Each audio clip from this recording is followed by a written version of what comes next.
what are your bad habits that you do now that still contribute to your unhappiness? To my unhappiness? Yes, unhappiness. I think it would be poor sleep. Poor sleep. I think the tendency to sort of push past when you know the day is over, but you sort of feel like your work or something else has kind of defined your day, and you kind of want to reclaim a bit of it for yourself. But that habit can push your sleep time from like 11 p.m. to like, I don't know, 1 a.m. sometimes. And then the next day, you feel it, and it's unfortunately it's an unending cycle. I'm in the healthcare profession, so like it just gets. I feel like that I would say would be the one bad habit that I know it's a bad habit, but I still can't help myself, and that does contribute to. Is it because you stay up later because you want more time to have time on your own, or because you're thinking and stressed from what happened in the day?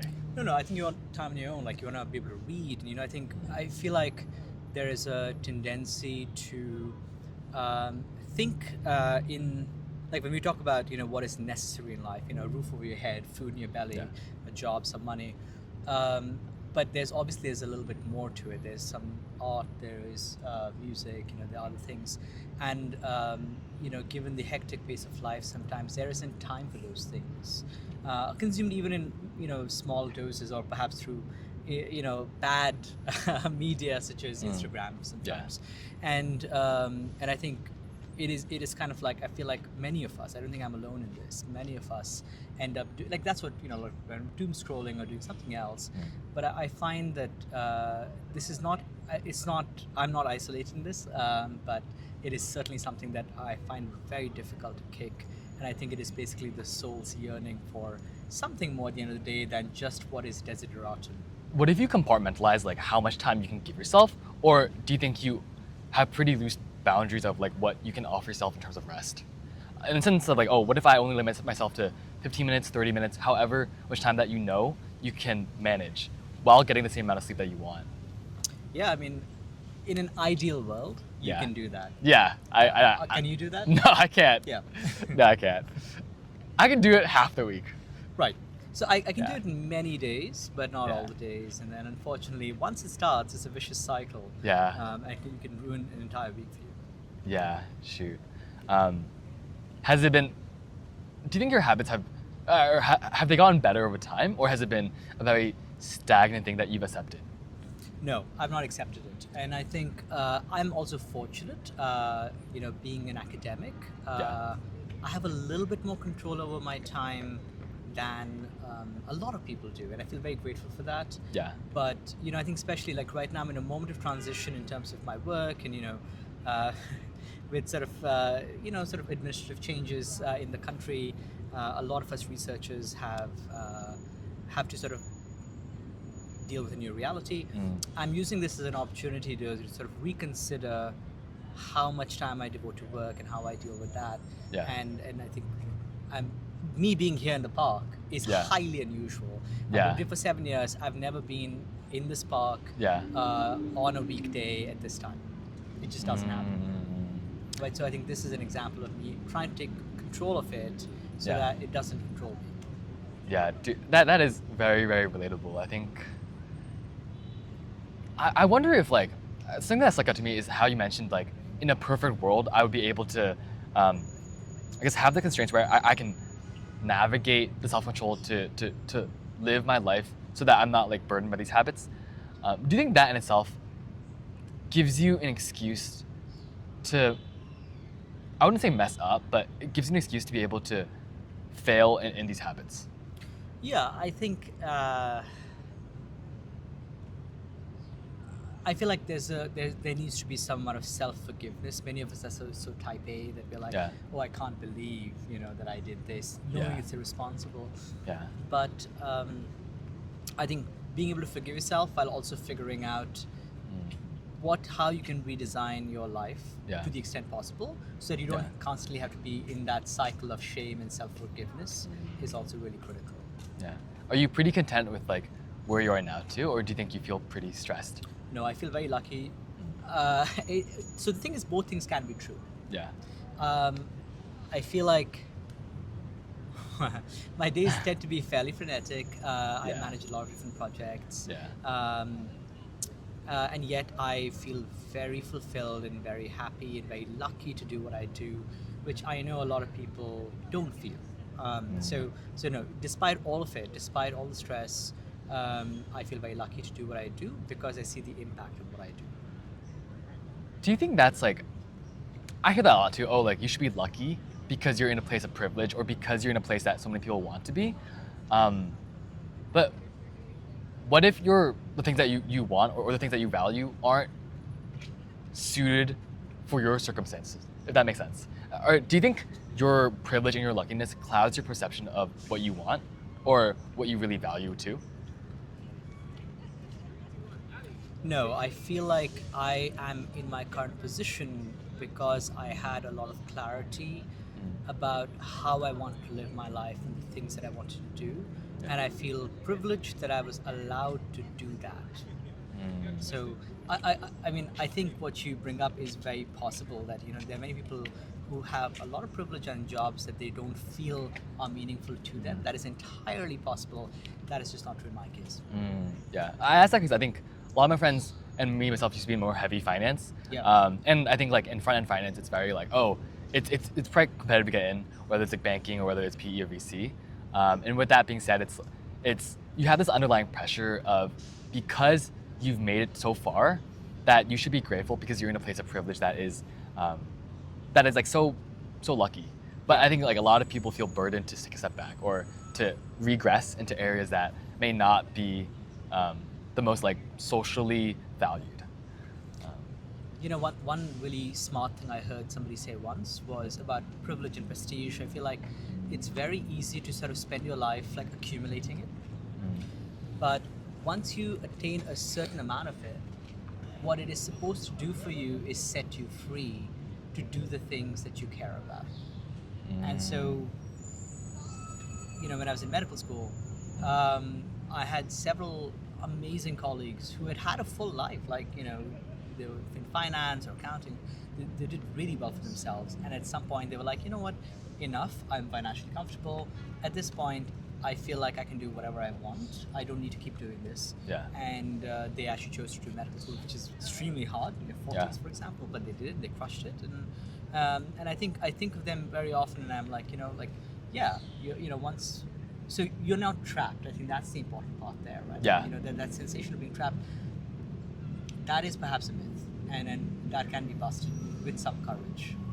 Yeah. But courage is hard, and I think courage is like slowly killed the longer you wait. Yes.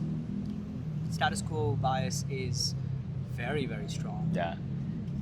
Even the smartest people have it. But Do you think, with that being said, do you think you're more courageous now than you were 3 years ago or 5 years ago?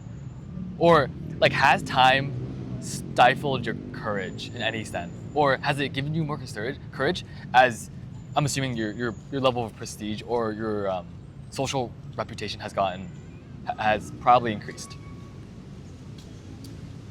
I think it's interesting. So, I mean, we're talking about courage in terms of like, not like physical courage, right? We're talking about like Decision-making courage. decision making and like a radical shift sort of courage. Yeah. And I think, I will say it's a little hard, but yeah, supposing when I was 21, I could have made decisions of just like skip town and like go and like pursue a degree in France. Yeah. Right, for example. Yeah. I wouldn't do that on a dime now because I have more. I have 2 dogs, I have a wife, I have Yeah. a job that I really like, I have property. So while there is more inertia, but I think so when I was younger, I used to think I have to figure out what I'm going to do for the rest of my life, right? And then like once I figure this out and I start doing it, everything's going to be perfect. Yeah. Now I've realized a few years in that, and I'm not that old, I'm 38, but I realized that life is phases. And I think the key is to figure out, whether you're happy in your life right now. And if you're not happy in your life right now, if this role is not suiting you, and maybe this is a role that suited you really well 5 years ago, Yeah. and now suddenly like you're like no longer enjoying this. It is okay to switch. It is okay to sort of accept the fact that and it's not doesn't reflect a failure.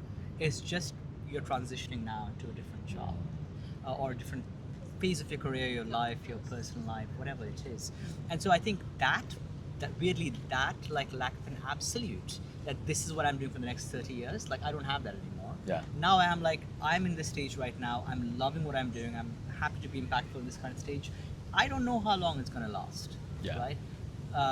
And when it ends, it won't be shattering to me. It'll be like, all right, well, that's over. What's next?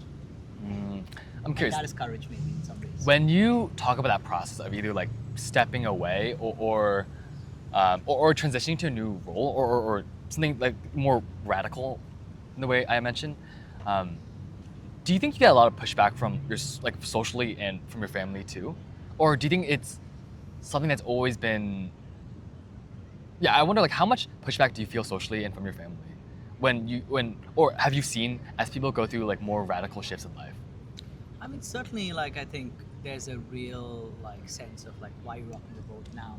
Yeah. It's the status quo that we talked about right now. It's going so well. You have a job. You're fine. Like why are you doing this?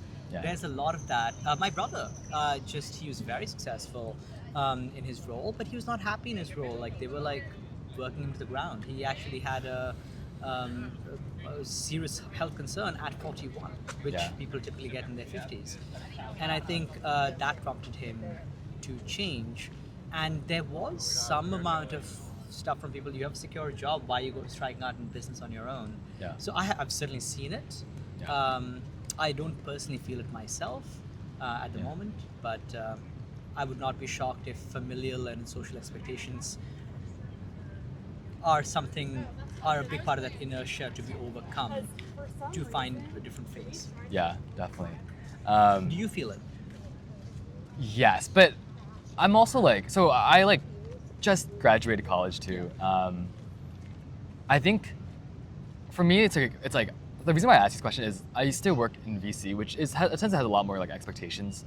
It's like my questions that people ask me is like, oh, like you're in a great spot. Yeah.